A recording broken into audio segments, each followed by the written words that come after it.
और सबसे बड़ी बात यह है कि जो सॉकर, जो फुटबॉल का क्रेज आप वहां देख रही हैं, इंशाअल्लाह अगर जरूरत पड़ी और आप देखेंगे कि इंडिया और पाकिस्तान भी खेलेंगे और एक अच्छी गेम खेलेंगे। वाह वाह, जबरदस्त। सर क्रिकेट की बात कर रहे हैं ना, वेरी गुड। इसका मतलब है क्रिकेट होने लगी है दोनों के बीच।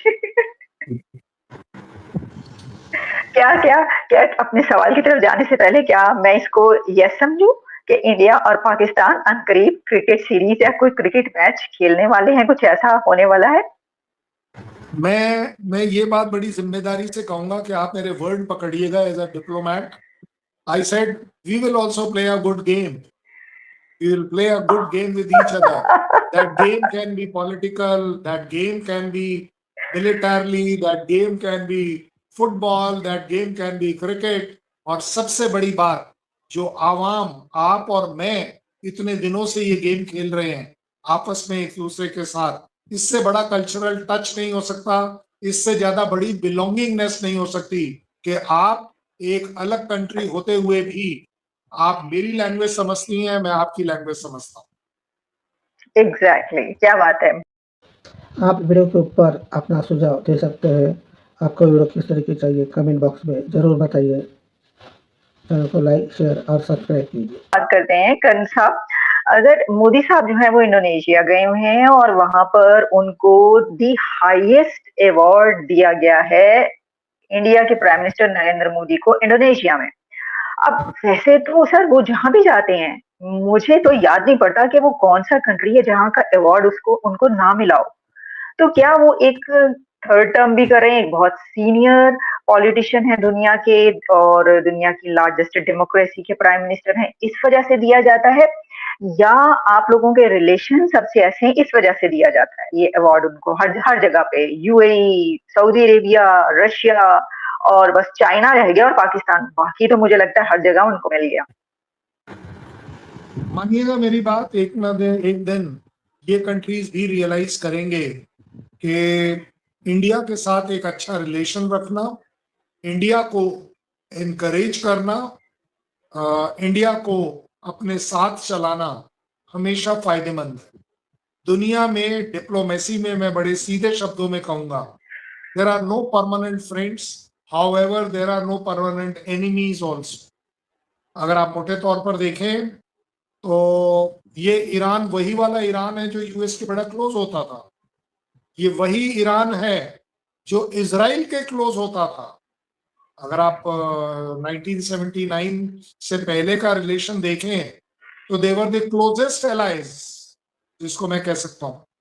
इवन टू द एक्सटेंट ऐसा माना जाता है कि जो न्यूक्लियर पार्ट, जो इलेक्ट्रिकल पार्ट के लिए है एनर्जी के तौर पर, that was supported by US in Iran. ये एक अलग बात है कि रिलेशन खराब हो गए, बड़ी प्रॉब्लम्स आ गई। मुझे नहीं लगता कि इंडिया और पाकिस्तान के बीच में रिलेशन खराब होने का कोई रीजन होना चाहिए। We are not sworn enemies, we are not born enemies, we are not somehow, ऐसा मुझे लगता है कि इंडिया का कहीं कोई ऐसा इंटेंशन भी नजर नहीं आता कि लैंड ग्रैबिंग कर लें पाकिस्तान की, क्योंकि हमें लैंड और चाहिए। तो मुझे नहीं लगता कि सिवाय टेररिज्म के और क्या है मुद्दा हमारे बीच में। प्रॉब्लम सिर्फ ये है कि हो सकता है कि पाकिस्तान की तकलीफ ये है कि पाकिस्तान में और या पाकिस्तान में एक नफरत फैलाई जाती है और उस नफरत के वजह से पाकिस्तान अपना इस्लाम को so called Indian, so called Hinduism से अलग समझता है। जबकि जब तक 1947 में हिंदू और मुसलमान एक थे तब तो ये प्रॉब्लम नहीं थी, we were part of the same one. So इसलिए मैं ये जरूर कहूंगा कि awards are never given to a individual, awards are always given to a country. आप उस कंट्री को ऑनर कर रहे हैं, उस कंट्री के कॉन्ट्रीब्यूशंस को ऑनर कर रहे हैं। उस कंट्री को अगर लीड एक प्राइम मिनिस्टर करता है और अगर उस प्राइम मिनिस्टर का नाम मोदी है तो वेल आप उसी को तो करेंगे ऑनर, और किससे करेंगे? So I feel everybody should be proud of it कि कहीं पर भी अगर इंडिया को अवार्ड दिया जा रहा है, दैट मीन्स इंडिया की जो कुछ सही चीजें हैं, गलत भी हो सकती हैं, बट सही चीजें अगर कोई भी करता है तो दुनिया उसे एक्नॉलेज करती है. I think Pakistan can also learn from that.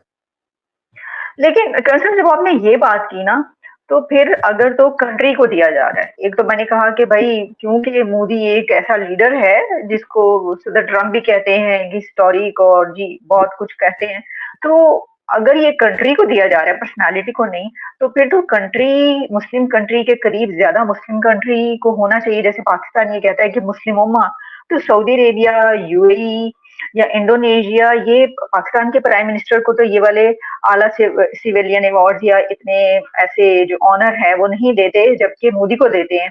तो इंडिया जो है वो तो एक मुस्लिम मेजोरिटी कंट्री भी नहीं है.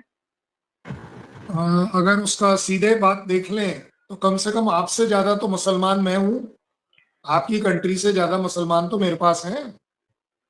तो मैं किसी भी तरह से अगर एक नैरो कंसिडरेशन में देखें कि सिर्फ मुसलमान मुसलमान को देगा, तो मेरे पास तो आपसे ज्यादा मुसलमान है, तो मैं आपसे ज्यादा एलिजिबल हूं as far as world is concerned. But एक स्टेप और आगे चले जाते हैं.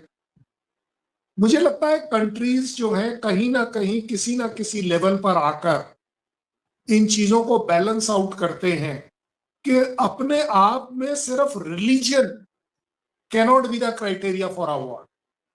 क्योंकि अगर ऐसा होता तो मैं आपको एग्जांपल दे रहा हूं कि पोप साहब को दुनिया की ज्यादातर कंट्रीज अवार्ड दे देती, लेकिन पोप साहब क्रिश्चियनिटी के वो सो कॉल्ड हेड है.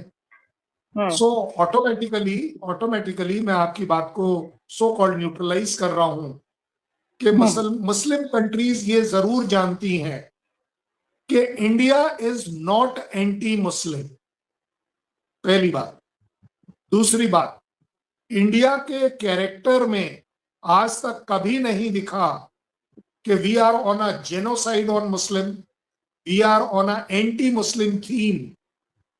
एंटी मुस्लिम थीम दिख जाए वो एक अलग बात है, बट इंडिया की पॉलिसी कभी भी एंटी मुस्लिम नहीं रही है और ना ही रह पाएगी. क्योंकि मेरे अगर पिछले 50 साल के रेजिमेंट के लोग, मेरे दोस्त, मेरे सोशल फ्रेंड्स अगर मुसलमान हैं, तो मुझे लगता है कम से कम 50 साल और लगेगा कि if I have to hate that. And I find no reason, मेरे पास कोई रीजन नहीं है कि मैं किसी मुस्लिम को हेट क्यों करूं. मुझे तो आज तक कोई ये रीजन नजर नहीं आया, क्योंकि उनका और मेरा गॉडली कॉन्फ्लिक्ट नहीं है. मुस्लिम कभी ये नहीं कहता मेरे कंट्री में कि भगवान को नहीं पूजना है, और हिंदू कभी भी ये नहीं कहता है कि मुसलमान के अल्लाह को नहीं पूजना है. मुस्लिम अपने अल्लाह के साथ खुश, मैं अपने राम के साथ खुश. I think that is what world is able to C.